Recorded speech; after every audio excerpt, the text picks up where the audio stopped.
A core practice of an exceptional leader is they practice an attitude of gratitude. If you want to be an exceptional leader today, you will start deliberately looking for things to be grateful for and daily find unique ways to show gratitude for others. Not too long ago, I was speaking to a group of successful CEOs in Fort Lauderdale, Florida. And I was talking to them about having an attitude of gratitude. And one CEO said to me, Dan, my thank you department, I'm like, stop right there. Your thank you department? Please tell me all, and all these other CEOs in here, clearly what are you talking about? Because clearly there's a lesson in leadership and an attitude of gratitude that you're portraying. He said, yes, I have a one-person thank you department. We take our top 50 customers, we analyze everything about them, not just birthdays and anniversaries, because everybody does that. We want to go above and beyond to show them, our gratitude.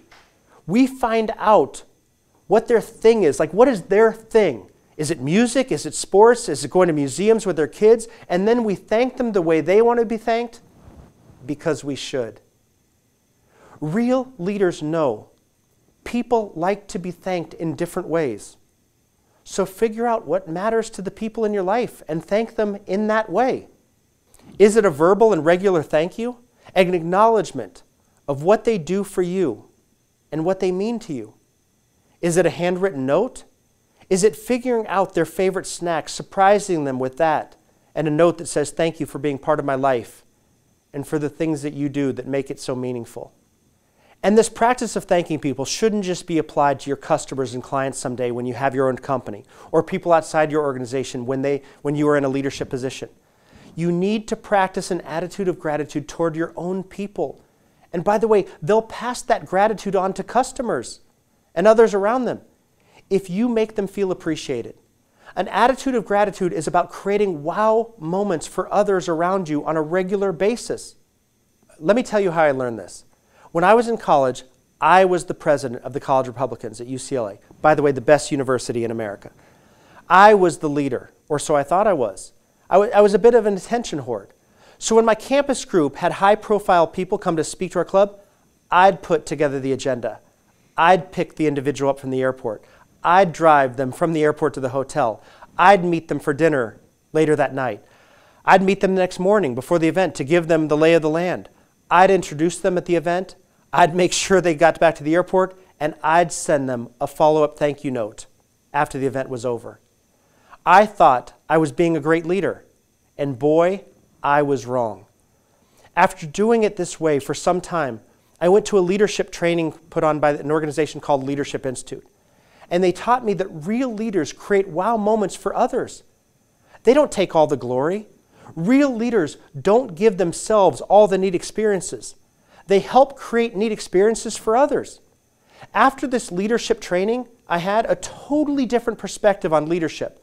And I decided to do things a lot differently with my campus club. The next time we had a speaker, I found someone in my club I knew really admired the speaker, and I asked that person to pick the speaker up from the airport. Wow, they were so excited to do that. Instead of just meeting the speaker by myself for dinner that night, I asked 2 more people in the club to come to dinner, and they enjoyed it. I tried to keep my mouth shut so that the other 2 people had a chance to learn and ask questions of the speaker. The next day, the person in my club that I knew liked the spotlight, I gave them the chance to share the stage with our speaker and introduce them at the event. That person was so excited to be able to do that. And then after the speaker left, we all wrote thank you notes to the speaker. So we all expressed our gratitude, and we all felt like we were part of making the event successful. Now, how much did that cost me, everyone? 0 money, not a dime. And after that, my campus group started to grow like gangbusters because word got out that we were a club where people could be part of some really neat opportunities. It's not about the money. It's about having an attitude of gratitude to do something else for someone else that they probably wouldn't do for themselves. Because again, it's not about the money. It's about creating wow moments for others around you on a regular basis. My dad gave me some exceptional leadership advice that I hope you really take to heart. He said to me, Dan, do not let a single day go by where the people that matter to you don't know they matter to you.